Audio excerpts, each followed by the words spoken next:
On souhaitait vous proposer une table ronde intergénérationnelle, parce qu'il choisit toujours des mots que j'arrive pas à prononcer. Hein? Je vous remercie de vous être mélangés. Hein, en termes...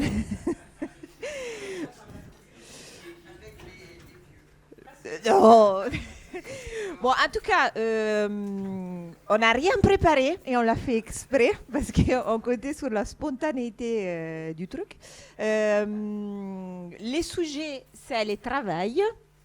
Parce que vous savez qu'en ce moment, on parle beaucoup de la perte de sens, du fait que les jeunes, ils sont des feignants, ils ne veulent pas aller au travail, que les travailleurs sociaux, bah, tu ne gagnes pas beaucoup, bref, tout ça. Et du coup, bah, on peut mettre en débat cette question avec des témoignages de différentes générations des travailleurs sociaux, futurs, actuels et qui ont été. Mais on vous propose en fait que ce soit une table ronde très élargie dans le sens que vous n'hésitez pas à intervenir, poser des questions, déranger, provoquer, faire tout ce que vous... Pardon. Pardon. Du coup, bah... 1, 2. Ouais. On m'entend? Voilà. Ouais. Donc du coup, on va peut-être faire quand même une présentation. Enfin, chacun va se présenter rapidement. Alors, on ne vous demande pas votre CV, mais peut-être de dire en quelques mots qui vous êtes, si vous êtes toujours en activité ou pas, votre parcours. Enfin voilà, en quelques mots, qu'on sache un petit peu vous situer. Et puis après, ben, on lancera. Et après, on vous pose questions. les questions. On commence par les dames. On commence par. Eh ben non. Bonjour, moi je m'appelle Catherine Baudouin-Quéromès, je suis directrice d'une maison d'accueil spécialisée avec un agrément autisme et polyhandicap à Paimpol qui dépend de l'ADAPI Noël. Je suis encore en activité et très en activité. Voilà. Et administratrice du CREAI depuis quelques années. Bonjour, je suis Gwen Levour, je suis éducatrice spécialisée dans une maison d'enfants à caractère social à l'Esnevin dans le Finistère qui dépend de la sauvegarde de l'enfance 29. Et je suis éducatrice depuis 25 ans. Marie Teller, je suis en première année de formation en apprentissage d'éducateur spécialisé et je suis à La Paz à Redon. Bonjour, je m'appelle Joël. Bonjour Joël. Je suis président de l'URIOPS Bretagne depuis même pas un an, depuis le mois de juin. Et précédemment, j'étais dans une fonction de direction générale dans une association médico-sociale finistérienne. Nolwenn Baucher, je suis en train de finir mon Master 2 direction de structure médico-sociale. Et je suis en ce moment en stage justement de fin d'études dans un établissement Vive 3 Bretagne dans le Finistère, qui est un foyer de vie, foyer d'accueil médicalisé. Annette Hennequin, donc je vais peut-être être un peu plus longue, déjà parce que je suis quelqu'un de bavarde, mais en plus, voilà. Moi, j'ai un cursus, j'ai 68 ans là, je suis en retraite depuis 3 ans, je fais partie de ces femmes qui ont dû, en passant à la caisse de retraite, mettre de la rallonge par rapport à des trimestres manquants pour occupation d'enfants. Voilà. Mais je viens du secteur sanitaire d'abord, j'étais aide-soignante et j'ai repris des études à 36 ans dans le travail social. J'étais conseillère en économie sociale et familiale et j'ai fait 25 ans dans le secteur de la précarité, ce que j'ai exercé à Rennes, à la Sauvegarde 35, au pôle précarité insertion, voilà. Donc, et à la MICEP dans le Morbihan. Donc Denis Amaillon, je le disais tout à l'heure, directeur de CHRS, une douzaine d'années, directeur général d'une asso sur Saint-Brieuc aussi, pendant 15 ans, et puis EDGA après une fusion à ADAPI Noël, voilà. Et donc élu maintenant. Bonjour Yvon Bidon, je suis retraité depuis 3 mois. J'ai été éducateur spécialisé, chef de service au centre de l'enfance de Chantepie en Ille-et-Vilaine pendant 43 années. J'ai 68 ans. Voilà. Ben, c'est moi, non, la première. Non, parce qu'après tu te fâches. Non. La première question toute simple. toute simple. Les premiers qui a la réponse, il va. Hein. On n'a pas les boozers, mais... C'est quoi le travail, en fait, dans la vie? Vous avez devoir sur table, 4 heures, et la réponse n'est pas 42, la réponse à tout. C'est quoi, ça jouait quoi le travail dans votre vie? Ça va jouer quoi le travail dans votre vie? C'est quoi le travail, en fait, pour une personne? Vous avez... Alors je ne sais plus trop ce que c'est depuis 3 mois, Ouais. même si je travaille un petit peu, quelques heures par semaine. Moi je dirais en un mot que c'est jouer un rôle social, je dis ça parce que moi je ne savais pas que je voulais être éducateur et je ne voulais pas l'être d'ailleurs, je n'avais aucune motivation pour l'être. Mais comme je ne savais rien faire, j'ai fait ce boulot-là. Et je ne sais toujours rien faire d'ailleurs, ou très peu de choses.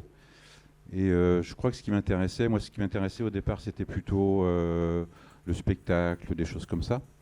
Et je crois que, en fait, quand je regarde ma carrière, c'est le fait de jouer un rôle, faire du théâtre, finalement, auprès d'adolescents, auprès aussi de collègues. Il faut parfois jouer la colère, jouer la revendication, jouer l'empathie, si c'est possible, parce que l'empathie, normalement, ça ne se joue pas. Voilà, je crois que c'est jouer un rôle, ouais. Jouer un rôle et s'engager. Sans que ce soit à la rangée comme ça, mais le travail, en tous les cas, moi je l'ai vécu et je le vis toujours aujourd'hui dans un autre statut, mais comme étant l'exercice quasiment d'une passion. Et alors ça peut paraître drôle de dire ça, mais le travail, à un moment donné, voilà, on a des compétences, on a un savoir-être, savoir-faire, on a une rémunération, mais avant d'être dans le job, j'ai envie de dire, moi j'ai fait 2 ans de coopération, c'était déjà l'engagement et une forme de réalisation de soi, parce que c'est tellement l'expression, en tous les cas, l'énergie qu'on y met, et le faire avec d'autres déborde le cadre strictement d'un travail, quoi. Moi j'ai passé ma vie à travailler 60 heures semaine et sans être dans la souffrance, être dans la réalisation de soi en lien avec et pour les autres. Et en ce sens-là, c'est hyper épanouissant. On a envie de ne jamais s'arrêter. Ça sert à quoi de s'arrêter, d'exercer un engagement qui vous réalise? Je ne vais pas répéter, mais je me retrouve complètement dans les propos de monsieur. Il y a aussi, moi je suis d'une génération où dans ma famille en tout cas, le travail, l'effort, la participation et l'engagement étaient très très forts. Et en plus du travail, j'avais des parents très engagés dans la vie associative. Donc moi j'ai quand même été très impliquée très tôt. À 16 ans, j'étais trésorière d'un bureau sportif. Voilà, bon, les choses se sont construites comme ça et avec aussi une forme de passion et de conscience du collectif autour de nous. On n'est pas un électron libre seul sans un environnement. Donc moi, cette conscience-là, je l'ai eue très jeune et très tôt. Et je pense que c'est ce qui a défini après mon parcours professionnel dans l'aide aux personnes, l'accompagnement et le lien avec l'environnement auquel on doit être attaché et ne pas être en rupture de droits fondamentaux. Moi, ça a forgé mon parcours. Et le travail, c'est inscrit là-dedans et avec une certaine passion, oui. Hyper scolaire, enfin. Voilà, hein. Sage. Alors, peut-être, c'est intéressant d'ailleurs, parce que la question de Sarah, c'était c'est quoi le sens du travail, et les premières réponses ont déjà fait focus sur le travail social, donc, alors que c'était très ouvert. Moi j'ai peut-être envie de recentrer justement un petit peu sur ce point-là, puisque Nolwenn, vous êtes en Master 2, donc bientôt terminé pour être directrice d'établissement. Qu'est-ce qui fait quand on a quelques années, je pense une tête plutôt bien faite, une capacité à travailler peut-être dans un milieu séculier. Voilà, on dit. En train de dire pourquoi, si on est intelligente. Pourquoi pourquoi D'ailleurs, de personnes qui sont les premiers qui sont exprimés sur le travail, c'était ceux qui sont en retraite. Donc c'est pas mal. Maintenant, on va aller à l'opposé, et ce qui fait que, voilà, on se dit, tiens, j'ai plein de choses que je pourrais faire où je vais gagner de l'argent, je vais peut-être socialement. Pourquoi ça?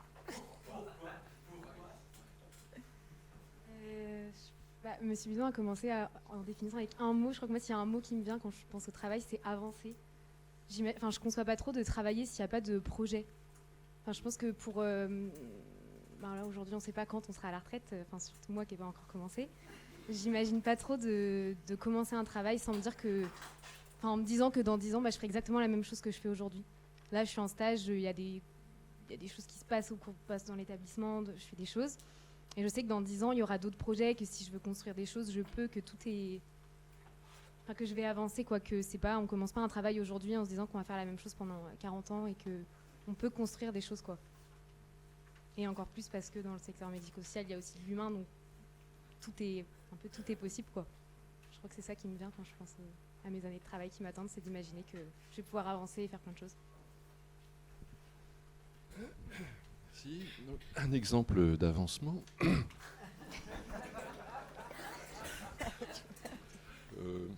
Je vais revenir d'abord sur la question que tu as posée, parce que là je peux, sur la question du travail, effectivement, parce que j'avais du mal à la définir. Moi, ce que j'ai envie de dire, c'est que je fais partie d'une génération, ça commence très fort,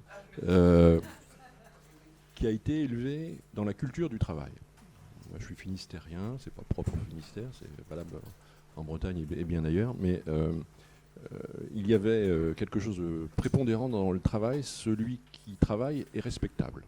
Voilà, donc c'était la notion quasi incontournable, ou la notion de plaisir dans le travail, faut pas charrier quand même, c'est du travail, quoi, donc ça venait pas après. Et quand je dis ça, c'est que la question du sens n'était pas forcément évidente non plus.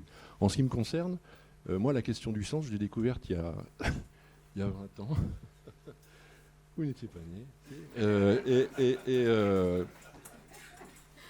En rentrant dans le secteur associatif. Moi, j'ai commencé dans la banque et ensuite la mutualité. Et j'ai découvert le secteur associatif il y a une vingtaine d'années maintenant. Et ma vision du travail a changé. C'est-à-dire qu'elle s'est confondue avec la notion d'engagement. Parce que j'ai découvert des valeurs, j'ai découvert des gens qui l'appliquaient, j'ai découvert ce qu'était le bénévolat, je le dis, et la complémentarité pas toujours évidente entre les professionnels et le bénévolat. Et donc ça a été l'aide à domicile, après j'ai travaillé dans la protection de l'environnement, et puis donc 8 ans dans le médico-social au Genêt, dans le Finistère. Et je savais que ça ne pouvait pas s'arrêter là. Alors je fais partie de la catégorie qu'on appelle retraité, qui est un mot que je n'aime pas, parce que dans la notion de retraité, il y a la notion de retrait. Moi, je considère que je suis toujours engagé. Alors certes, je ne suis plus professionnel, effectivement. Est-ce que je dois dire que je suis heureux de ne plus l'être parce que j'ai donné, puis chacun son tour. En revanche, je ne conçois pas que la notion d'engagement s'arrête avec une activité professionnelle. Et il me semble que dans le secteur social, médico-social, on a cet avantage de concilier les deux et de donner du sens à notre action, quelle que soit la fonction qu'on occupe. Et avec, je dirais, ce qui me semble, moi, directement lié à cette notion de travail, la notion de valeur et de conception, j'allais dire de conception du monde, au moins de conception de la société, qui dépasse les seules considérations professionnelles. Et qui fait que, alors aujourd'hui à l'URIOPS et puis dans d'autres associations à vocation sociale, mais pour moi, quand j'entends travail, je vois deux définitions dans ce qui a été ma carrière professionnelle. Une partie où la notion de travail était vraiment effective, et une deuxième partie où la notion de travail et d'engagement est apparue, et qui continue aujourd'hui à me porter.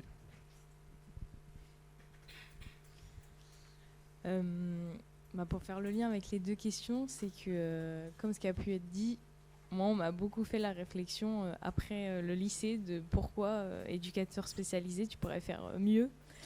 Et c'est vrai. Et justement... Ah non, pas de mes parents.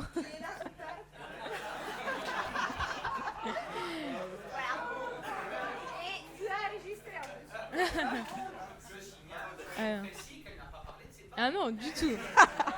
Non, justement, c'est plus de tout le milieu scolaire, voilà. Et je vois plus, justement, moi, ce travail, comme ce qui a pu être dit, comme une vocation et de donner... Enfin, moi, j'ai toujours voulu faire un travail où je donnerais autant que je reçois par un public et de faire un métier où il n'y a pas, je veux dire, de limite. Il y a plein de projets qui peuvent être réalisés avec une diversité de publics. Et je sais que dans ma carrière, je pourrais faire tellement de choses différentes. Et c'est ce qui m'a aussi tout de suite plu. Donc pour moi, c'est pareil. Ce ne serait pas un choix de travail, on va dire, contraignant ou parce qu'il faut avoir un travail vu par la société, mais vraiment parce que c'est un choix et que c'est motivant de faire ça. Voilà, donc quand tout a déjà été dit, c'est un peu dur. Non, d'accord. Non, mais c'est vrai, le travail, c'est finalement un endroit où on passe beaucoup, beaucoup de temps, parfois même plus qu'avec sa famille.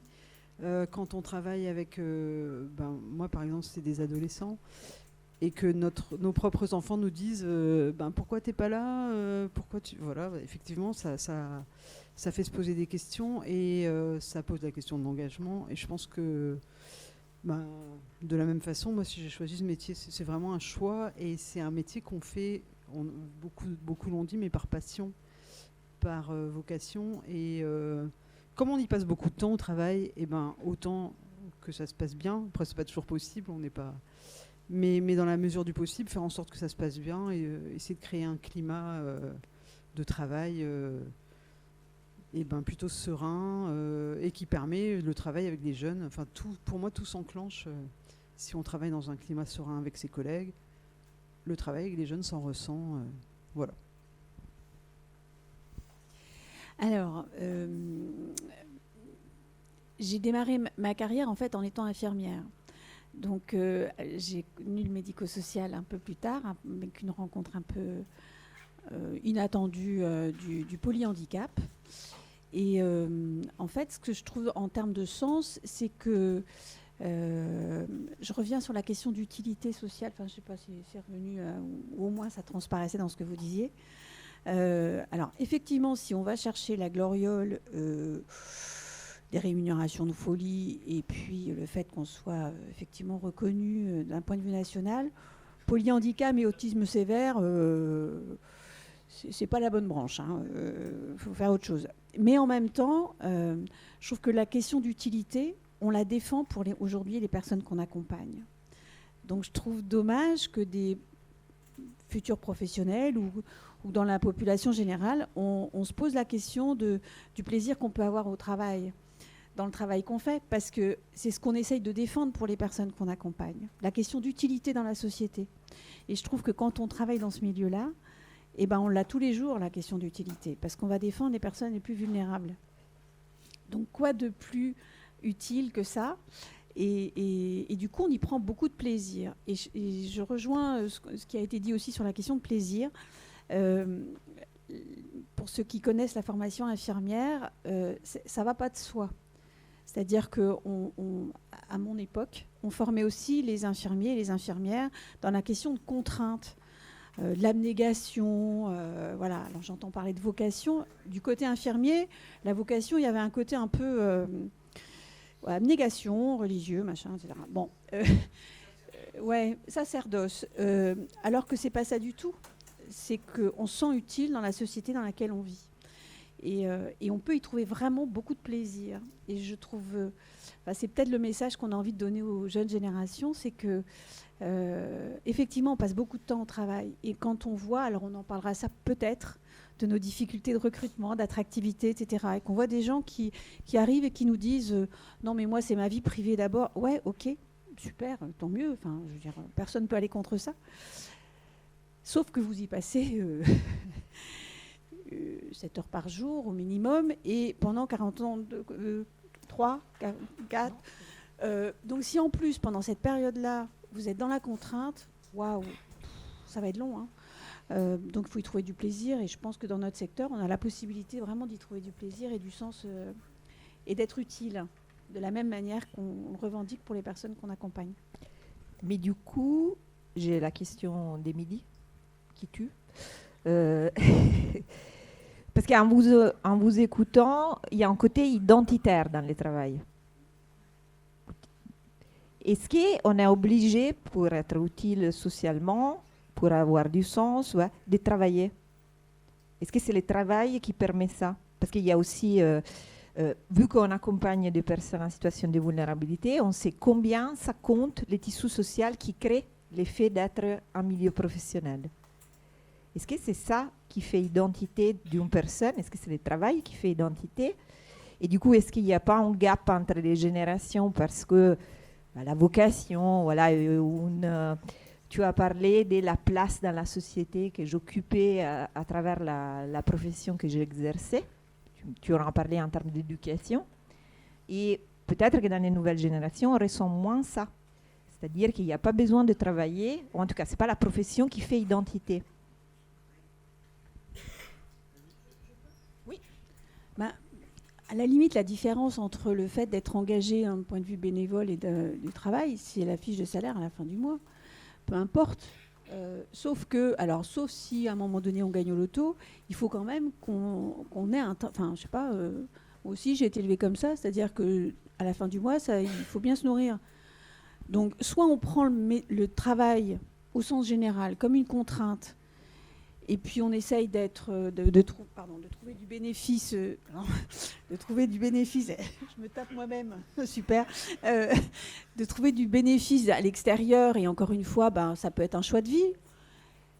Mais je trouve que quand on a la chance de pouvoir allier le fait de se sentir bien dans son quotidien et en plus, à un moment de sa vie, de faire en sorte que ce soit votre travail. Je vois pas la différence entre les deux. Par rapport, tu vois, si je pense à toute la discussion qu'il y a sur égalité femmes-hommes, je pousse un peu la discussion. Mais souvent, c'est est-ce qu'il y a des femmes qui sont des directrices? Des directrices, c'est-à-dire que cette identité des directeurs prouve qu'il y a une égalité des femmes. Tu vois, l'accès à des postes, ou en tout cas, c'est pas le seul fait d'être femme, mais le seul fait d'être homme qui amène l'égalité.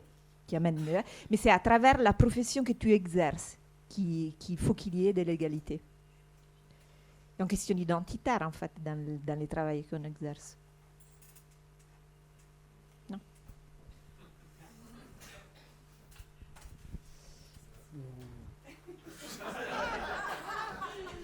Peut-être.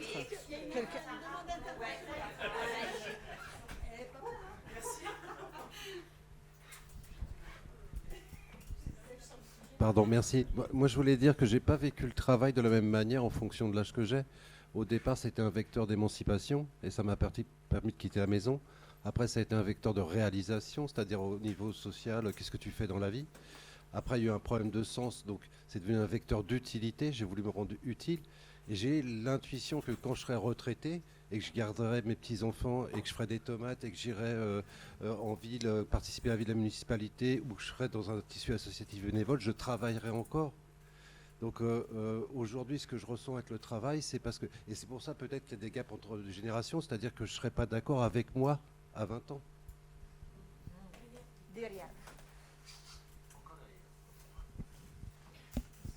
Bonjour à tous. Moi, je suis un peu, vulgairement parlant, le cul entre deux chaises, parce que je ne suis pas encore retraité, je suis pensionné, mais je ne suis plus en activité professionnelle. Et mon ressenti, c'est que le travail, le terme travail, c'est vendre l'activité de son cerveau ou de ses bras ou des deux contre salaire. L'activité, je pense qu'on peut être salarié et avoir une activité. Et l'activité, c'est justement quelque chose où on se... D'ailleurs, c'est le côté se développer soi-même. Quand on rentre dans une association, la personne qui va vous dire « j'y vais gratuitement », c'est faux. On y va toujours avec au minimum une raison. Plus ou moins personnelle, mais on y va pas gratuitement. Ça n'existe pas, quel que soit le type d'association. Et il y a un gros mot aujourd'hui, ça s'appelle la conscience professionnelle. Aujourd'hui, il ne faut surtout pas utiliser ce mot-là parce que, oh mon Dieu, ça n'existe plus. Or, je crois que ça m'a fait plaisir parce qu'avec mes cheveux blancs, enfin, ma barbe blanche et les personnes qui sont soit en retraite ou soit qui vont bientôt y arriver, on a cette notion d'abord, on nous a inculqué en termes d'éducation et qui naturellement, avec le temps, on a appris à la fois à apprécier ce que l'on fait et passer au-delà du nombre d'heures qu'on peut faire. Je suis sûr que tous autant qu'on est dans cette salle, même si pour certains c'est du bénévolat, même si pour certains il y a un salaire, vous ne comptez pas vos heures. Vous comptez juste sur le sourire ou le remerciement qu'il peut y avoir en face de vous. Et c'est là la grosse différence, c'est-à-dire qu'on parle en termes d'activité et non plus en termes de travail. Le travail, c'est quelque chose, j'allais dire, d'asservissement. Alors que l'activité, c'est quelque chose qu'on va offrir et qui va nous renvoyer quelque chose de gratifiant, au mieux. Je ferais bien un petit pas de côté par rapport au travail salarié et au travail effectué par des bénévoles, parce que j'appelle ça effectivement du travail. J'étais passionnée par mon travail toute ma vie professionnelle dans l'enseignement spécialisé. Et actuellement, je suis de l'association Autisme Côte d'Émeraude. Et j'ai créé l'association il y a 22 ans. Et je fais largement... Au début, c'était un temps plein. Maintenant, bien que j'ai passé mes 80 ans, je suis encore largement plus d'un mi-temps à soutenir des familles qui sont dans une grande détresse, qui ont besoin sans arrêt d'aide, de formation, d'information. Il y a d'autres personnes dans l'association, mais qui ont moins de temps que moi à donner. Et le pas de côté que je souhaiterais faire, c'est quelque chose qui ressemble à une mauvaise conscience de ma part, parce qu'il y a des personnes qui pourraient occuper un poste salarié et soutenir les familles autant que je le fais actuellement. Et je pense de temps en temps, quand je suis trop fatiguée, que j'aurais bien besoin de me reposer aussi et de prendre une vraie retraite. Je suis passionnée par ce que je fais, c'est passionnant. Et comme je suis dans l'association, celle qui a le plus de connaissances, puisque je fréquente l'autisme depuis que mon fils est né, c'est-à-dire il y a 56 ans, je suis celle qui a le plus de connaissances, donc je suis celle à qui on fait appel sans arrêt. Mais ça pourrait prendre ma place, enfin laisser ma place à quelqu'un de salarié qui pourrait faire tout ça. C'est le petit pas de côté que je souhaitais faire en disant, c'est passionnant, c'est sûr, mais ça ferait du travail pour quelqu'un d'autre, éventuellement. Mais on ne peut pas. On peut trouver quelqu'un de compétent peut-être, mais qui rémunérerait cette personne? C'est une demande que j'aurais éventuellement à faire au CREAI, nous aider à pouvoir créer un poste. Excusez-moi, je retombe sur mes pieds, là, mais c'est un peu pour ça que je suis venue, pour dire qu'on a des besoins et que pouvoir salarier quelqu'un, ça rendrait service.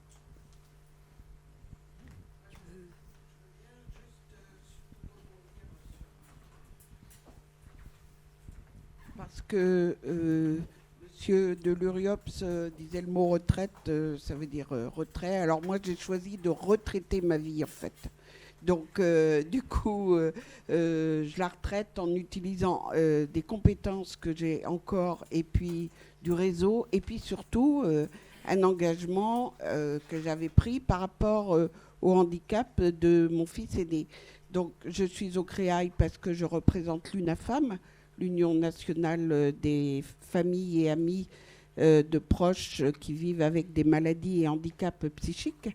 Et du coup, j'ai utilisé aussi tout ce que j'ai vu dans mon parcours professionnel. On parlait des jeunes qui sortent de l'ASE, des jeunes qui se retrouvent dans la rue. Je me suis beaucoup occupée de la tranche d'âge 18-21 ans, sortant de l'ASE et en rupture totale, et avec des problématiques de santé psychique. J'ai considéré que mon activité professionnelle étant terminée, j'avais encore des choses à faire en tant que famille, avec ce qu'on pourrait appeler l'expertise d'usage d'accompagnement d'un proche sur la longue durée, et de ce que j'ai vu dans mon exercice professionnel, et d'essayer de mettre ça au service de cette association.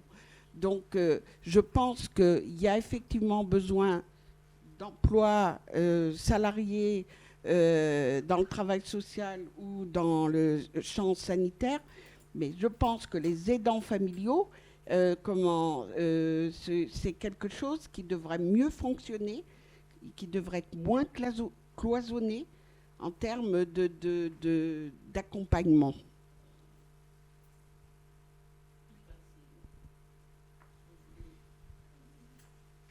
Moi, je voulais juste rebondir par rapport à la question de base qui était est-ce que notre identité vient forcément du travail? Et vous parliez des jeunes qui aujourd'hui parlent beaucoup de leur vie privée par rapport à leur travail. Mais je pense que les réponses qui ont été dites, elles sont que le travail, c'est un métier passion, etc. Elles sont d'autant plus vraies qu'on est dans le secteur social et médico-social. Je pense qu'on aurait réuni des personnes qui viennent d'un autre secteur, les réponses ne seraient pas forcément les mêmes. Et je ne suis pas sûre qu'on puisse s'identifier sans faire référence à notre travail, surtout dans le secteur social et médico-social. Et je ne connais pas beaucoup de gens, même dans d'autres secteurs, quand on leur demande qui ils sont, qui se présentent en commençant de parler des choses qu'ils font dans leur vie privée. Quand on nous demande de nous présenter, on parle toujours de ce qu'on fait dans notre vie professionnelle. Donc ça montre bien la place qu'a notre métier aussi dans nos vies. Et je pense que ça, c'est pas une histoire de génération. Enfin, même des proches à moi qui commencent leur vie professionnelle ou qui l'ont pas encore commencé, ils parlent aussi de leur métier. Et je pense qu'on peut pas... on peut, jeune ou moins jeune, c'est même retraité, je pense qu'on parlera toujours de notre métier pour s'identifier. Donc pour répondre à la question de base qui était est-ce qu'on peut avoir une identité sans parler de son métier, je crois pas que ce soit vrai. Et encore moins quand on travaille dans le secteur social et médico-social, parce que c'est un secteur dans lequel on rentre parce que on est tous là pour une raison. Je pense qu'on n'arrive pas trop là par hasard. Donc ça l'est d'autant moins... Vous avez saisi la provocation.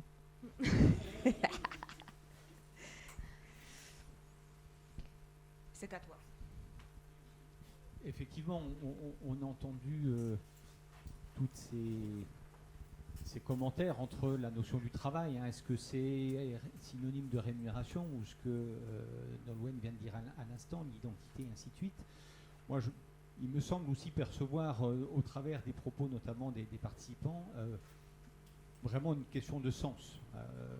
Dans ce que je fais, au-delà d'un travail rémunérateur où j'ai un salaire, et effectivement, il faut bien un salaire pour vivre, mais au-delà de ça, c'est du sens.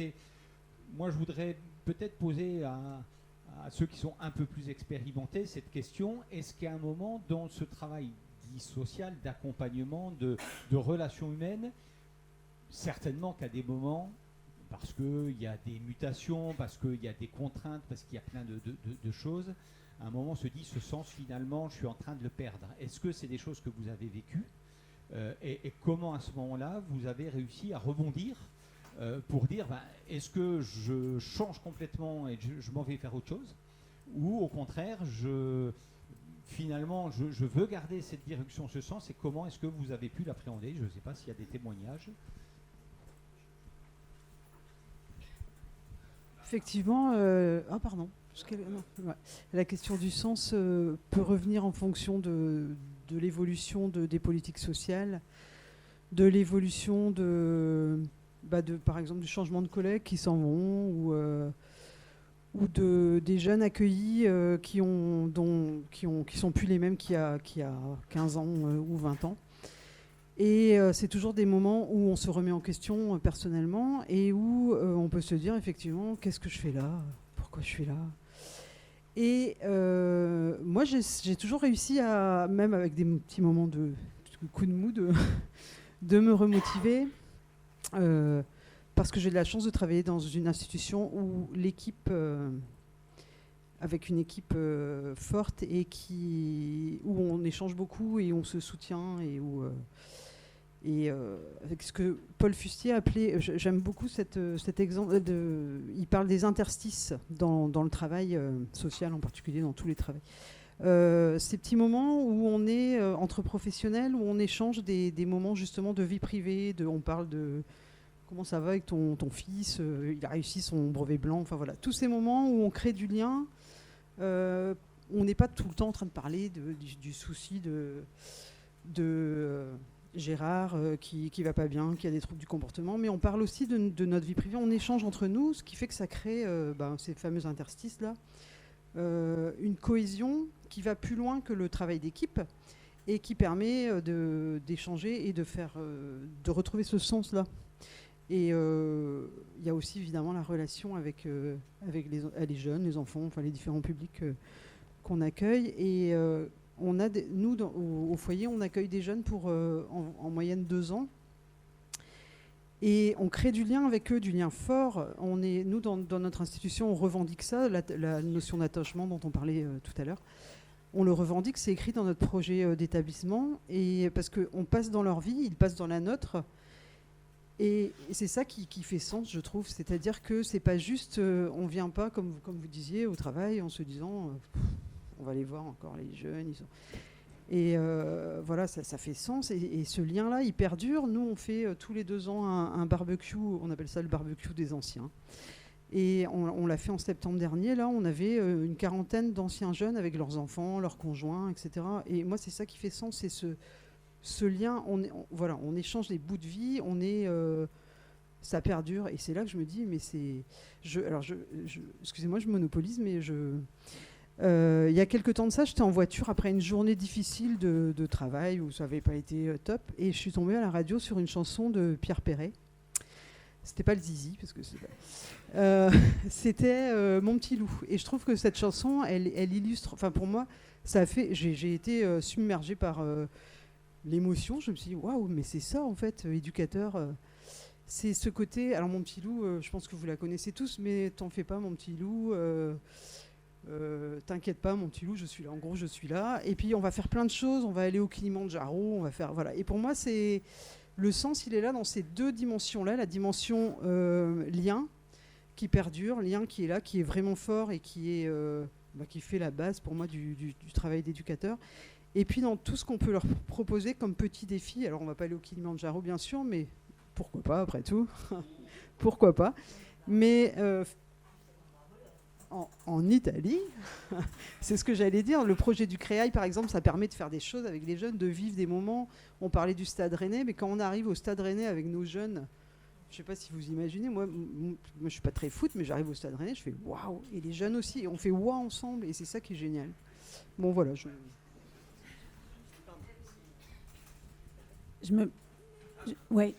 Je me permets juste de rebondir sur ce que vous dites. Je ferai la différence entre la question de la difficulté et la question du sens. Quelquefois, les difficultés peuvent vous submerger, mais ça n'enlève pas le sens de l'action. Ça n'empêche pas le fait qu'on sait pourquoi on est là et qu'on a une population, encore une fois, vulnérable, qu'on va accompagner. Mais par contre, c'est vrai que quelquefois, les difficultés nous font perdre de vue le sens. C'est pas qu'il y en a plus, c'est que les difficultés nous les masquent un petit peu. Et c'est vrai qu'il y a des moments, je pense que, y compris pour les jeunes professionnels, c'est un leurre que de penser que la vie professionnelle et la vie personnelle sont étanches. Je suis complètement d'accord sur le fait que les rencontres qu'on fait, que ce soit des professionnels, que ce soit des personnes accompagnées, eh bien, elles vous percutent. Et elles vous percutent, et le soir, quand vous finissez votre journée, vous aurez fait cette rencontre-là. Et cette rencontre-là, elle va vous impacter dans votre vie. Pas forcément de la même manière que si c'était quelqu'un de proche et de votre famille, mais malgré tout, c'est quelqu'un qui a compté dans votre vie. Professionnel, certes, mais dans votre vie. Et on ne peut pas imaginer qu'il y a une frontière totalement étanche du point de vue des émotions, des relations, etc., entre sa vie privée et sa vie personnelle et sa vie professionnelle. Ça ne veut pas, encore une fois, dire que c'est du tout et n'importe quoi. C'est simplement qu'on est un être humain qui, à un moment donné de sa journée, est dans un environnement, et à un autre moment donné de sa journée, dans un autre environnement. D'imaginer que c'est complètement étanche, ça serait un leurre. Mais ça nourrit. Et aujourd'hui, notre grand enjeu, c'est à un moment donné de faire en sorte que les difficultés auxquelles on est confronté ne nous font pas perdre le fait que le sens existe toujours. Il faut simplement qu'on continue à le regarder, à le voir.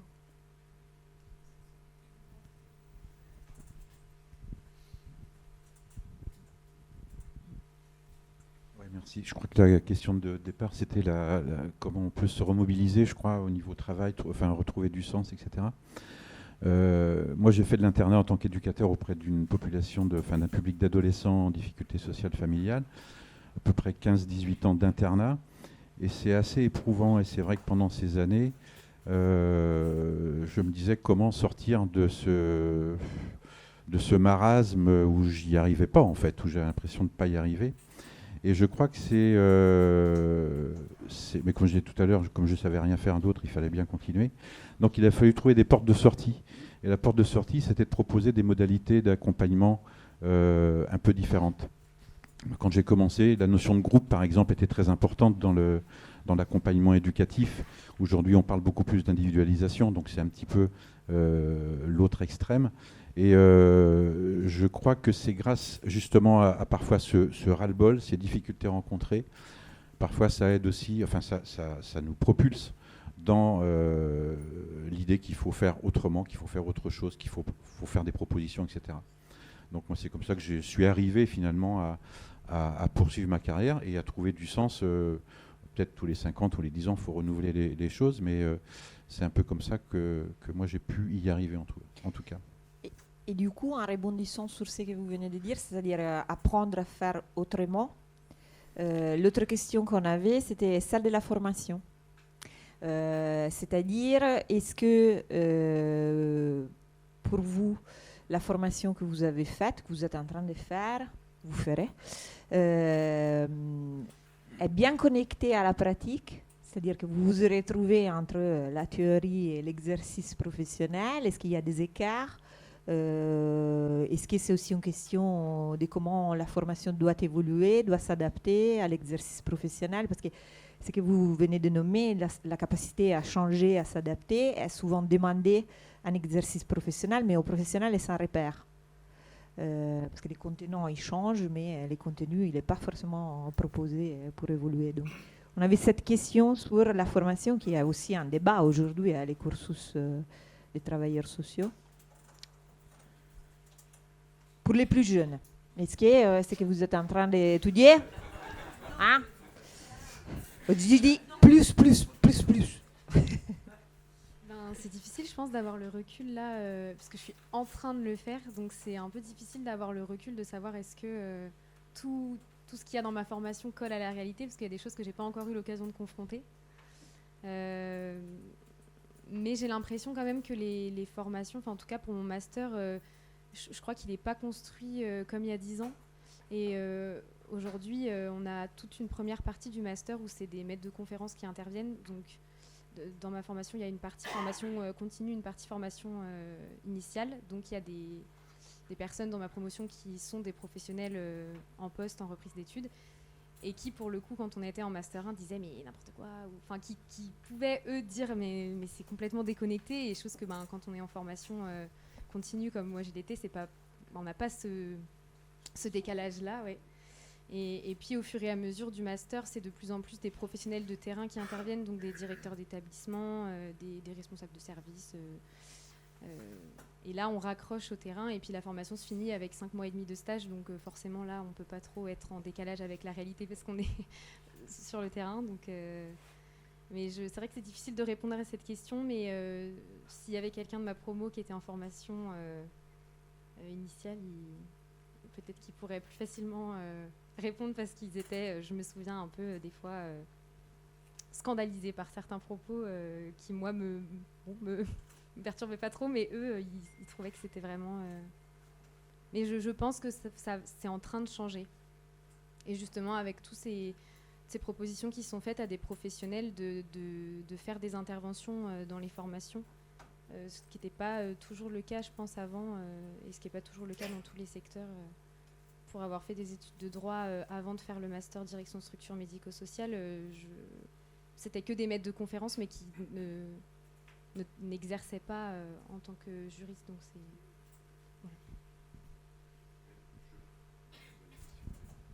Voilà. Juste, j'allais prendre la parole, mais je me suis... Sarah s'est adressée aux jeunes, donc je me dis, je vais me taire alors.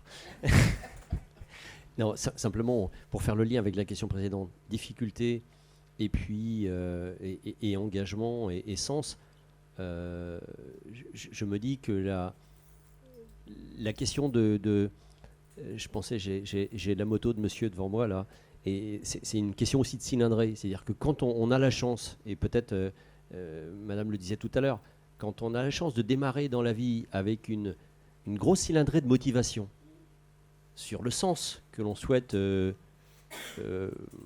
prendre dans sa vie, professionnelle peut-être, mais on ne le sait même pas. C'est l'adolescence, on parlait de bocal familial qui transmet des choses. Et on a la chance d'être équipé comme ça d'une force de réalisation à la fois de soi et de réalisation des choses avec d'autres. Quand je dis réalisation de soi, c'est très égoïste. Hein. Enfin, moi, c'était pas le sacerdoce, quoi. Enfin, je veux dire, je voulais m'éclater dans les choses et les activités que je faisais. Mais je voulais en même temps, et c'était l'autre pied, le faire avec d'autres. Pas question de faire ça, son truc, tout seul dans sa vie. Donc après, on verra la vie qu'on mène. Et moi, j'ai fait des études de bio. Et mes parents m'ont dit, suite à la coopération, j'ai dit la bio c'est fini. J'étais éducateur de rue dans une grande ville en Afrique.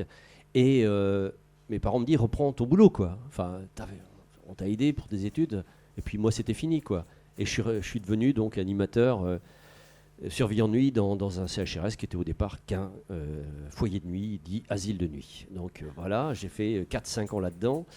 Mais je m'y retrouvais. Et à un moment donné, quand on parle de difficultés, moi, c'est la difficulté, c'est l'écart que j'avais. Alors rapidement, je me suis retrouvé leader du projet, et puis responsable, directeur, etc. La difficulté, c'était l'écart que j'avais entre le sens que j'y donnais et les moyens que j'avais, moi, pour pouvoir accompagner le projet. Donc c'était une question de compétence. Et là, on revient à la formation. Eh bien, à 33 ans, je me tape le CAPDES. 3 ans en cours d'emploi, et puis ça a remis tout à niveau avec ce type de bagage, de connaissances nouvelles. Mais 10 ans plus tard, se repose la question du pilotage stratégique, de l'articulation, des transversalités, bref, de la fonction, je dirais un peu chef d'orchestre quand on est dans des fonctions de direction. Et je suis reparti sur un deuxième master qui m'apportait un certain nombre de moyens et d'outils dans ce cadre-là. Et je me dis que finalement, à 33 à 43 ans, je me suis rechallengé, mais il y en a d'autres qui le font, pour réduire cet écart-là et donner la pleine expression, justement, au sens que l'on donne à son engagement. Certes, dans un cadre de travail, mais la pleine expression de cet engagement qui, qui par ailleurs répond toujours au cahier des charges initial, réalisation de soi, très égoïstement, mais pilotage de projet, avec des collectifs où, je le disais tout à l'heure ou ce matin, on met en œuvre des éléments de transformation de vie sociale pour des personnes que l'on accompagne. Là, c'est bingo, et on va jusqu'au bout, jusqu'au dernier jour. Il y avait la question de la formation. Alors, je ne sais pas, c'est peut-être une impression, mais les dernières années, là où j'ai travaillé, j'ai reçu pas mal de stagiaires. De stagiaires, donc des gens qui étaient en formation. Je parle de la formation d'éducateurs spécialisés, humanitaires éducateurs essentiellement. Et les retours que j'ai, et aussi des jeunes professionnels, des gens qui sont diplômés depuis 1 an, 2 ans, 5 ans, 10 ans, en disant c'est plus... apparemment, il y aurait un déficit de la formation et de la qualité de la formation initiale, j'entends. Je ne parle pas de la formation continue, mais un déficit dans la formation initiale où... vous allez peut-être pouvoir compléter ou contredire, je ne sais pas, mais où j'ai le sentiment qu'on ne forme plus tellement les gens à travailler avec des enfants, ce qui est la relation éducative, parce que c'est quand même ça l'essence du travail de l'éducateur, mais plutôt on forme les éducateurs à faire des projets, des process, etc. Et moi j'ai rencontré ces dernières années des éducateurs qui, au bout de 5 ans, sont déjà un peu fatigués d'être éducateurs spécialisés, et seraient prêts à déléguer leurs fonctions initiales à d'autres métiers, comme AMP ou TISF. Enfin, TISF, ça a changé, c'est plus TISF maintenant. Voilà. Et donc, il y a cette espèce de délégation, c'est-à-dire que le travail, l'origine du travail, ou ce pourquoi on est formé à l'origine, perd du sens, ou en tout cas, on ne veut plus le faire, parce que c'est peut-être trop fatigant, parce que, voilà. Et du coup, il y a une espèce de délégation. Donc, je me demande si aujourd'hui... Je parle aussi de certains collègues, jeunes chefs de service qui ont fait leur café ruisse à Rennes, donc cette grande entreprise qui est Ascoria, qui ne comprenaient pas du tout le sens de leur formation par rapport à ce qu'ils font sur le terrain ou ce qu'ils devraient faire sur le terrain. Voilà, bon, c'est une question, je ne sais pas, c'est du ressenti, d'observation comme ça, mais je pense qu'il y a un gros problème à ce niveau-là. Voilà. peut-être. Alors, oui, si Marie veut, et puis après Catherine pourra intervenir. Marie, donc, qui est en formation en apprentissage. Mais...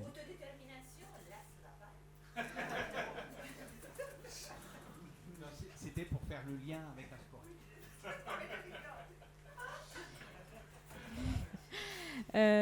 Mais justement, oui, le fait d'être en apprentissage, et puis même pour les voies initiales qui ont beaucoup de stages, ça joue énormément. Et je pense vraiment heureusement qu'on a ça parce que on a le côté de la théorie, mais on voit direct, on est très rapidement sur le terrain. Donc ça permet aussi de nous-mêmes de juger un peu l'écart théorie et pratique.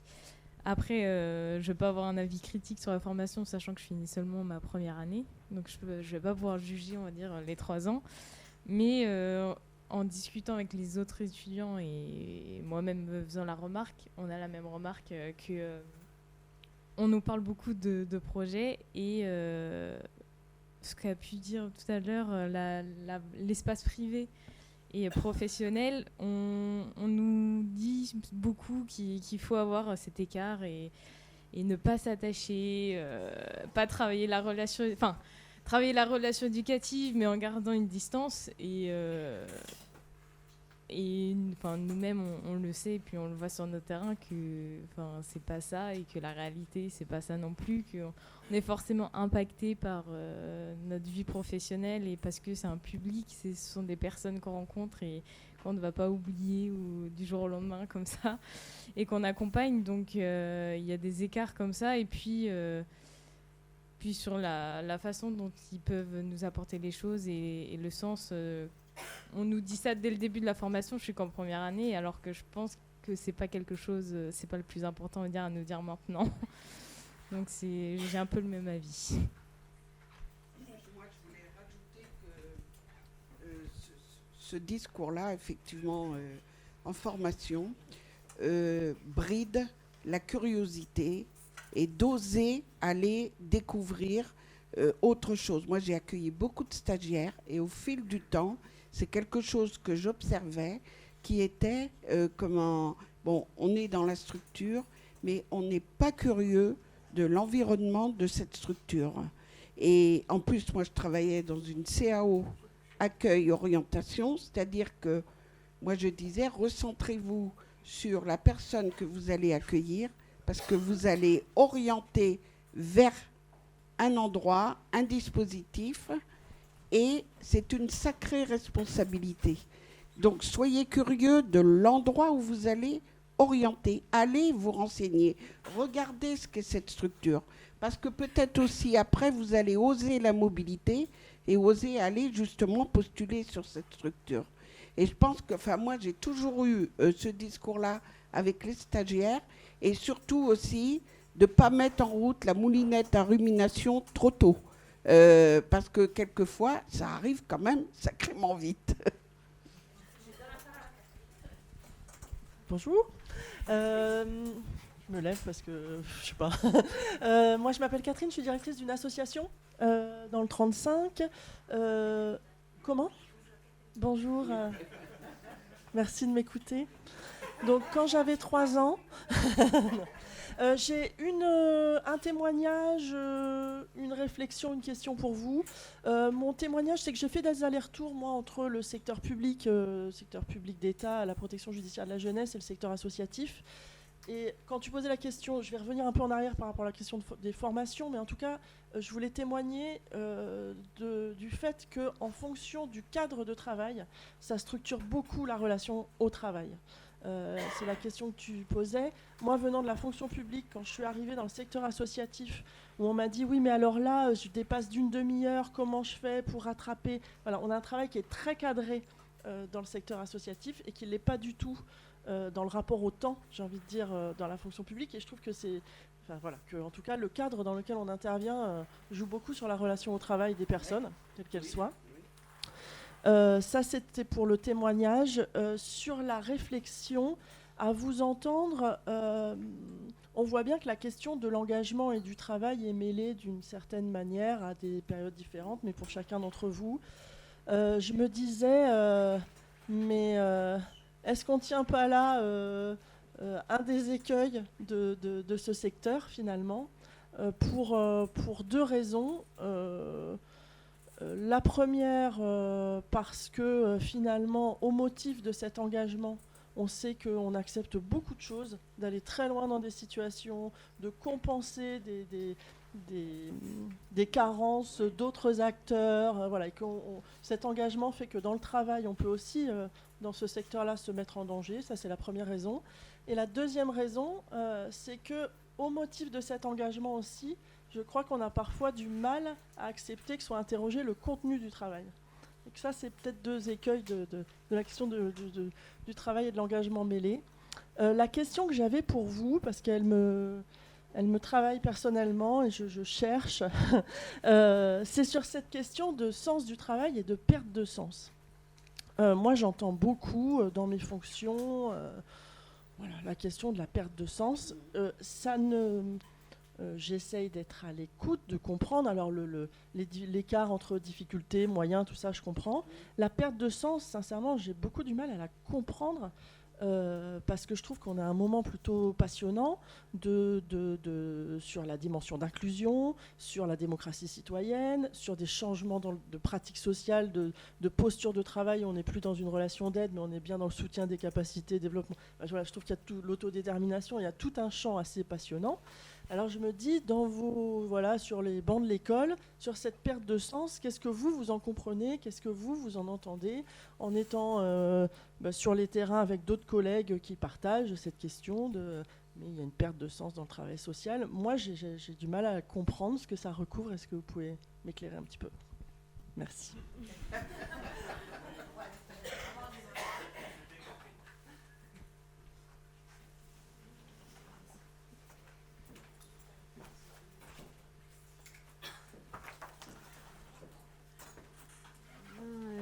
Quand on entend parler de la perte de sens, c'est pas tant sur le fond et sur l'accompagnement des personnes accompagnées, des personnes vulnérables, c'est plus sur toutes les autres difficultés du secteur médico-social qui parfois vont venir prendre le dessus. Enfin, c'est pas quelque chose que j'ai encore vécu, mais c'est des choses qu'on rapporte, qu'on nous rapporte en tout cas dans notre formation, c'est de dire que toutes les problématiques de ressources humaines et de difficultés à trouver des gens pour travailler, visiblement il y en a de moins en moins, et que ça prend le pas sur tout le côté passionnant de l'accompagnement et justement de toutes ces problématiques d'autodétermination, enfin pas ces problématiques, mais c'est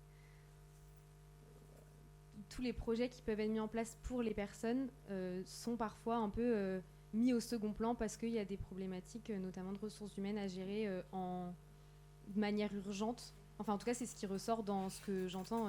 Encore une fois, c'est pas quelque chose que j'ai encore eu l'occasion de vivre, mais et je rebondis. J'avais un truc qu'on vous avait dit avant. Ah oui, la question de se mettre en difficulté aussi, parce que c'est des métiers passion, de pas savoir mettre de limites parce qu'on va toujours vouloir aller plus loin. Il y avait aussi cette question au début de les jeunes ne veulent plus travailler et mettent au devant leur vie privée. Alors je ne sais pas si c'est une histoire de génération, mais j'ai l'impression qu'on est beaucoup sensibilisés. On entend beaucoup aujourd'hui la santé mentale, et je crois peut-être qu'on a aussi plus cette envie de dire de pas avoir. Alors c'est une envie, après est-ce qu'une fois qu'on sera vraiment en poste, on arrivera à poser cette limite, mais de se dire d'avoir envie de cloisonner, même si vous l'avez dit, on ne peut pas cloisonner parce qu'il y a trop parce que le sens justement qu'on met derrière, mais peut-être cette volonté d'essayer de différencier la vie privée et la vie professionnelle pour pas justement se mettre en danger et aller trop loin, quoi.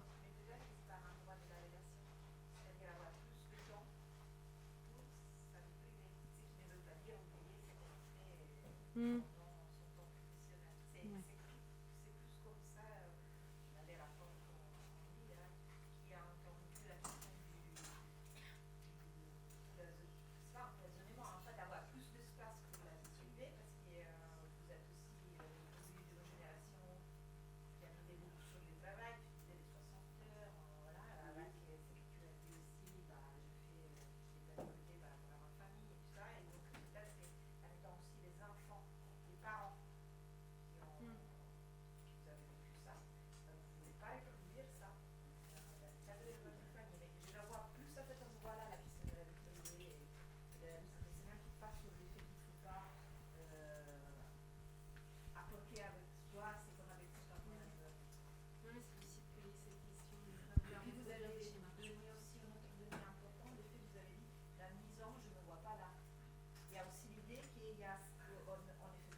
et c'était plus dans, oui, c'est ça, d'avoir de bouger des projets, de l'environnement plus. On voit beaucoup de reconversion professionnelle, surtout dans notre génération. Ouais. Voilà, des directeurs d'entreprise qui après ils passent et sans catégorie. Il n'y a pas en question des valeurs du travail ou de la place qu'on occupe, mais ils passent sur je veux faire du boulanger, je veux faire produire quelque chose. Et en même temps, on nous dit beaucoup aussi, ouais. En général, ce que les médias n'ont pas aussi, c'est ça une façon poussée à faire en sorte que tout le monde faisait du social, tout le monde faisait de l'accompagnement social, tout le monde peut le faire, et que dans le fond, il n'y a pas de différence entre le coup de main que je vais donner à mon voisin ou bien le fait que je vais l'ignorer complètement, enfin peu importe, on va dire plutôt le coup de main que je donne à mon voisin, c'est du même ordre que l'accompagnement social qui est fait par les services sociaux, par exemple. Et que ça, justement, la question du sens, elle vient peut-être là, quoi. Se cristalliser autour de ça. Parce que l'accompagnement social, le travail social, c'est d'abord quelque chose qui à mon avis, on ne va pas corréler à la passion. La passion, c'est quelque chose de parallèle. On peut être passionné par son travail ou pas passionné, par ce type de travail-là, quoi. Donc la passion, c'est une chose très bien, les gens peuvent être passionnés s'ils ne sont pas. C'est bien la relation contractuelle dans un projet qui va faire qu'on va se contraindre et être amené à avoir une approche de notre action sociale, et de se contraindre aussi à se questionner sur la place qu'on occupe, qui va faire la différence entre ça et puis le café du commerce, l'accompagnement au jour le jour qu'on peut avoir avec nos voisins, nos voisines. C'est bien qu'à un moment donné, on soit capable de discerner un tout petit peu, qu'est-ce que l'autre est en train de nous dire, quel désir il pose, comment qu'est-ce qu'il essaie de me faire entendre et qu'est-ce que moi j'entends ou j'entends mal, ou quel effet ça me fait. C'est ça la mise à distance en fait. C'est pas se défendre, c'est justement au contraire être capable de savoir un tout petit peu ce que ça nous fait, la différence de l'autre, tout simplement. Et le travail social, à mon avis, c'est le travail social au sens large, quoi. C'est ça, c'est cette capacité en permanence à pouvoir re-questionner ça tout le temps. C'est pour ça que c'est dur, c'est pour ça qu'on est payé. Et la différence entre ça et le voisinage, la bonne action près de son voisin, c'est voilà, la différence elle est là. Avec le voisin, on va être très sympa avec le voisin avec qui on s'entend bien, celui qui nous fait chier tous les matins, tous les dimanches matins à passer sa pelouse, ou bien voilà, qui gueule tout le temps, on n'aura pas forcément envie d'y aller. Alors que dans le boulot, on a une position différente. Je voulais juste dire, au niveau de la formation, moi ce que je trouve quand même, et à vous écouter, c'est révélateur. Je trouve qu'on entretient quand même certaines peurs sur l'institution, le manque de moyens, et c'est légitime, hein, il y en a, c'est réel, hein, il n'y a pas de souci. Dernièrement, avec l'UNAFAM et 2 bénévoles et 2 infirmières tutrices au CAGR, nous avons rencontré des infirmiers psy première année, qui étaient en poste depuis 1 an. Qui avaient leur diplôme et en poste depuis 1 an. Le sujet, c'était la rencontre avec les familles qui ont des proches hospitalisés. On a présenté notre association et le sujet de la rencontre et tout. On a demandé voilà ce que la rencontre avec les familles et tout. C'est parti tout de suite sur le manque de moyens, l'institution qui va mal. On n'a pas assez de temps. Comment pouvons-nous rencontrer des familles alors que nous ne sommes que temps par service? Et ça a duré 1/4 d'heure. Et à un moment donné, c'est vrai, je me suis levée, j'ai dit, je crois que vous avez mis le frein à main, nous n'allons jamais nous rencontrer. Est-ce qu'on peut trouver des interstices quand même pour mettre de côté effectivement ce qui est pesant partout, dans le social, dans le sanitaire et tout, sur les moyens, les effectifs, et qu'on puisse quand même glisser ce qui est essentiel, l'accompagnement de la personne, et puis aussi, là, dans ce cadre-là, la rencontre avec les familles. peut-être juste par rapport au manque de moyens, parce qu'il y a aussi un autre sujet que d'ailleurs on a abordé hier à la journée PCPE. En fait, quand on nomme les manques de moyens, on les manque de moyens en établissement. Mais en fait, ça ne veut pas dire que ces professions n'existent plus. Peut-être en fait qu'elles sont exercées différemment et ailleurs. Parce que hier, par exemple, à la journée PCPE à Paris, il y avait beaucoup d'éducateurs spé en libéral. Et donc peut-être qu'il y a aussi un stéréotype du travailleur social qui est celui qui travaille en établissement, qui fait partie d'une culture, de murs, voilà. Mais peut-être qu'en fait toute cette masse de travail, en fait, ces travailleurs, ils ne postulent pas dans les établissements, mais ils existent quand même. Mais ils sont ailleurs.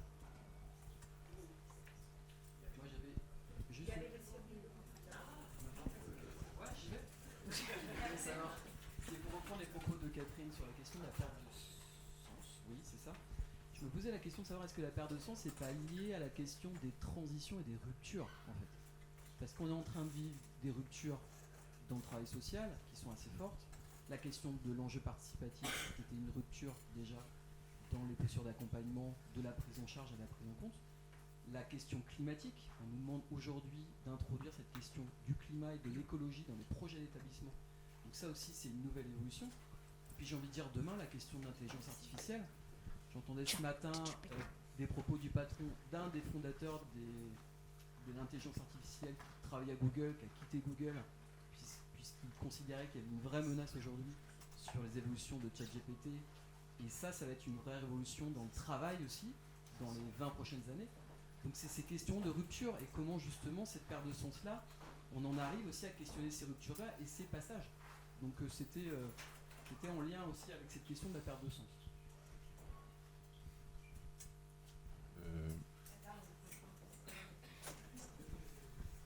Oui, juste rapidement répondre à Catherine qui s'en va parce qu'elle anticipe sur la pertinence de mes arguments par rapport à... Je me mets à l'aise pour mieux vous écouter. Alors, merci, juste en face de moi. Merci beaucoup. Est-ce que l'engagement est potentiellement un écueil dans le travail social ? Moi, cette question-là, sans vouloir répondre oui ou non, je vous laisse traduire mon sentiment par rapport à la nature même de la réponse. Pour moi, c'est l'interpellation de la responsabilité des employeurs associatifs, qu'ils soient bénévoles, puisque nous sommes bien dans le registre de l'économie sociale et solidaire, ou qu'ils soient opérationnels. Et la question qui se pose, et que je vous aurais posée si j'avais été dans la salle, mais je ne suis pas, donc c'est vous qui la posez ou pas, néanmoins je la pose, mais je n'y répondrai pas parce qu'il est trop tard et qu'il est bientôt 1h moins 20, mais au-delà de ça, c'est de dire qu'est-ce qu'on décide de faire aujourd'hui pour essayer, vous voyez, je le dis avec humilité, mais aussi avec détermination, pour essayer d'inverser une tendance sur la perception des métiers tels qu'ils sont aujourd'hui. Qu'est-ce qu'on décide de faire ensemble ou pas ? Qu'est-ce qu'on attend et de qui ? Et je trouve que dans la nécessité de la réponse, et que je me garderai bien d'aborder parce que ça va prendre du temps, mais il me semble que nous sommes ô combien légitimes dans l'économie sociale et solidaire pour porter aussi ce genre de combat. D'abord parce que parfois nos professionnels oublient que nous ne sommes ni des filiales des départements ou de l'agence régionale de santé. Nous partons sur une initiative citoyenne qui s'est institutionnalisée avec le temps, qui s'est développée avec le temps, mais c'est bien sur la base d'une initiative citoyenne.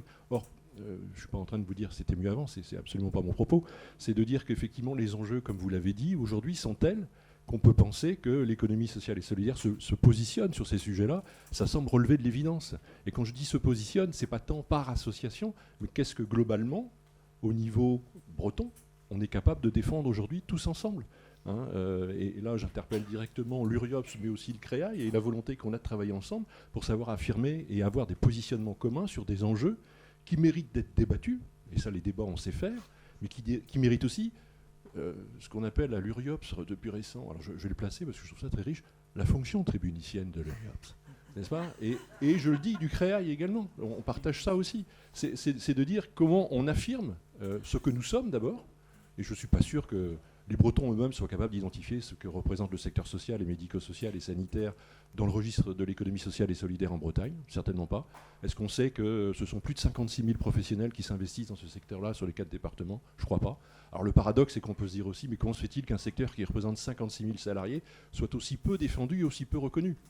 Je laisse aussi à chacun le soin de la réponse. En tout cas, moi, un élément début de réponse qui me semble fondamental, c'est la capacité effectivement d'activer l'intelligence collective et de savoir activer une dynamique sociale et médico-sociale. Je vais prendre le pas régional, parce que ce que je dis là est bien évidemment déclinable ailleurs, mais je trouve qu'aujourd'hui, effectivement, pour éviter justement que l'engagement soit un frein, un intérêt porté au travail social ou une espèce de contrainte, ça relève effectivement d'une responsabilité forte et lourde des employeurs de l'économie sociale et solidaire. Voilà ce que je voulais dire.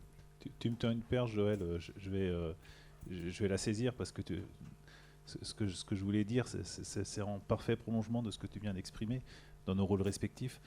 Je pense qu'aujourd'hui, et à nous écouter, je pense qu'on est dans une société de rupture. Bon, c'est pas très original de le dire, mais on oppose les genres, on oppose la formation au travail, on oppose les retraités aux actifs, on oppose les bénévoles aux professionnels, enfin on oppose tout le monde.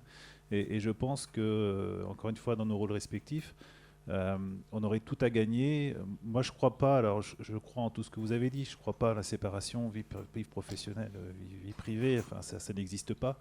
Je pense que là où on se trompe, et on n'a pas été non plus sur le champ, on l'a effleuré sur le champ de la relation au droit du travail. Hein. Je crois qu'on est aujourd'hui, la société aujourd'hui est en phase de changement, de perte de repères sur voilà, des fondements qui ne tiennent plus. Et je pense qu'il faut se préparer à ça. Je pense que dans les années qui viennent, très vite, on va avoir des réformes sur le droit du travail qui vont aussi profondément impacter le temps de travail, enfin les questions autour de... c'est quoi aujourd'hui voilà, un travail social? Est-ce que c'est compatible avec quelque chose qui est encadré de manière très stricte, soit sur une convention, soit sur un champ du droit du travail? Je pense qu'aujourd'hui, toute étanchéité est en train de disparaître.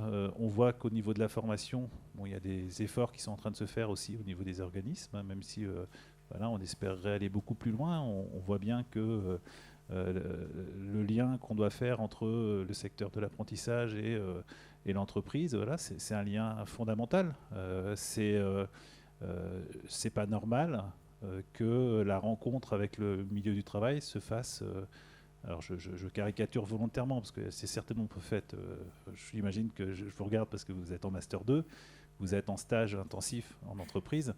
Vous avez eu beaucoup de stages intensifs auparavant ou c'est vraiment votre première grande expérience en stage entreprise? Non, l'année dernière en Master 1, on a 2 mois. Voilà, c'est ça. Donc ce que je voulais dire, c'est que non, je pense, et ça c'est la responsabilité, et puis bon là, c'est certainement le champ de l'URIOPS, mais comment on arrive à pousser ces curseurs de confusion. C'est pas grave la confusion. Je pense que le monde du travail peut être un secteur d'apprentissage très fort. On sait que dans le secteur, voilà, on le fait, mais souvent, alors il y a toujours des freins, c'est toujours des freins à main, il y a toujours des freins budgétaires, toujours des freins. Après, il va falloir s'occuper des stagiaires, ça demande du temps, ça demande, voilà.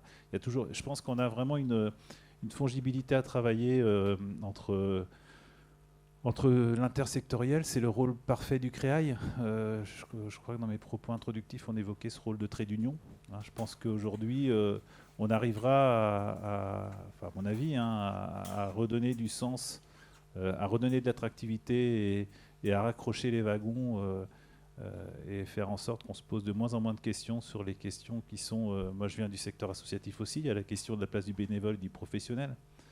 Oui, au secours, j'ai envie de dire. Enfin, organisons-la, mais chacun a sa place dans cette histoire. Il n'y a pas de. C'est juste, comme on le disait un peu facilement, c'est une question de salaire. À un moment donné, c'est tout. Mais après, l'engagement, il est là pour tout le monde, à des niveaux différents, mais il est là pour tout le monde. Donc, je pense qu'il y a un vrai. On a un vrai, et c'est un peu le sens aussi de notre projet stratégique. Hein, on a un vrai devoir de travailler ces questions, de mettre en relation les organisations, à être têtues sur le fait en tant qu'employeur, de mettre l'apprentissage, alors de se rendre apprentissant, je ne sais pas si c'est français, mais enfin, on comprend, et de forcer les murs et de décloisonner les murs. On est tout autant responsable du cloisonnement entre le secteur professionnel et l'apprentissage. Enfin, c'est une co-responsabilité, j'ai envie de dire, cette question-là. Et quand on disait tout à l'heure, ça rejoignait le fait qu'on évoquait la formation initiale. Voilà, est-ce qu'elle est suffisamment proche de la réalité? J'ai envie de dire que c'est du 50-50 là-dedans. Si elle n'est pas proche, posons-nous la question de pourquoi elle n'est pas proche. Voilà, donc moi j'ai bien aimé la métaphore sur l'interstice. Voilà, je pense qu'il y a et dans tout ce qu'on vit, on est dans des interstices permanents. Il faut qu'on s'occupe de ces interstices. Et c'est comme ça qu'on arrivera à faire une société qui se parlera, qui ne se tranchera plus dans le blanc ou dans le noir, mais qu'on soit vraiment dans quelque chose qui fasse projet. Et je pense qu'on est dans ce virage-là. Je pense que des organisations comme le CREAI ont un rôle particulier parce qu'on est dans l'intersectoriel, donc on a vraiment un rôle particulier. Mais voilà, je pense que l'engagement, le sens de l'engagement, à nous écouter, je pense qu'on l'a tous et je ne suis pas inquiet sur la perte de ce sens de l'engagement. Maintenant, comment on l'organisera, ça c'est quelque chose de plus compliqué à deviner. On dit que c'est les mots de la fin.